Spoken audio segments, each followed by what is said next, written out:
Hi friends, welcome back to my cozy crafty cabin. It's been a while since my last video, but I'm super excited to share my first project for my Falloween crafty series. And it's these adorable 3x3 corner bookmarks.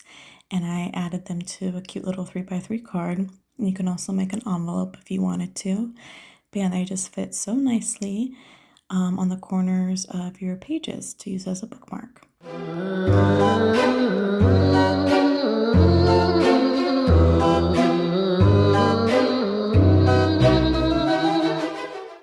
So here's a closer look at some of the ones I've made so far. I love this project because it's great for your 6x6 paper pads, especially your double-sided 6x6 paper pads, because you get to show off both sides of the paper in one project, which I absolutely love. And this was not my original idea at all. I came across these very easy to make corner bookmarks on Pinterest, so I'll have that pin linked in my description box below. And I believe that crafter also has their own YouTube channel, so feel free to check that out for more inspiration, because her idea, she made these a little bit differently, and that's what I love about this project too. I feel like the variations are endless. You know, you can do your own little twist and take on this idea and make it your own. Okay, so here's what you're gonna need to make this project. I'm using the 6x6 paper pad from Cartabella called Hello Autumn. When I checked Echo Park's website and scrapbook.com, unfortunately the 6x6 paper pad is no longer available, but each of them did have the 12x12 collection kit still available. So if you're interested in this specific paper that I'm using, but you can use any 6x6 paper. So for the bookmark itself, you're just going to need one piece of 6x6 paper. I'm also using one of the 2x3 embellishments or cut aparts that came from the paper pad, but you can use anything you want to decorate the bookmarks, and you don't even have to use anything if you don't want to. And then I'm attaching the bookmark to a little 3x3 card, so then I also had a scrap of paper that measured 3x6. So you fold that in half and get your 3x3 card. Now for the bookmark itself, all you're going to do is fold your paper in half, rotate it, and fold it in half again. So you're going to end up with like 4 3x3 squares, right? With your folded lines. Now you just want to pay attention if you have directional paper, because what you're going to do is you're going to lay your paper down flat, right side up, and it's the top right corner that you're going to cut out, like I'm showing here. So, you know, if it's non-directional paper, it doesn't matter. But if there is a direction to it, you just want to pay attention to that. So you're going to cut out that top right square, and we're going to use that to decorate the front of our cards later. But once you have that cut out, this L-shaped is what you then fold down to create your corner bookmark. So you're going to want to add adhesive to one of the sides. So I like to fold down the top piece of that L and then fold over that bottom right corner. And this is more important like if you have that directional paper, so then the back is going to be like right side up, if that makes any sense. So we got our square, right? And you could be done, you don't have to do this step, but I like this next step when you fold over like the bottom left corner up to the right corner, because then you get to show off both sides of your paper. So you're going to fold it in half diagonally so you have like that triangle. And that's that for making your bookmark. Super, super easy, right?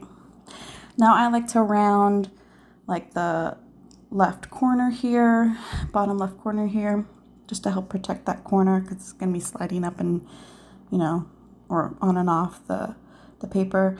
So you could be done even here. Like there's so many variations. You don't have to decorate the corner bookmark from here. I think it's beautiful as is with the double-sided pattern paper.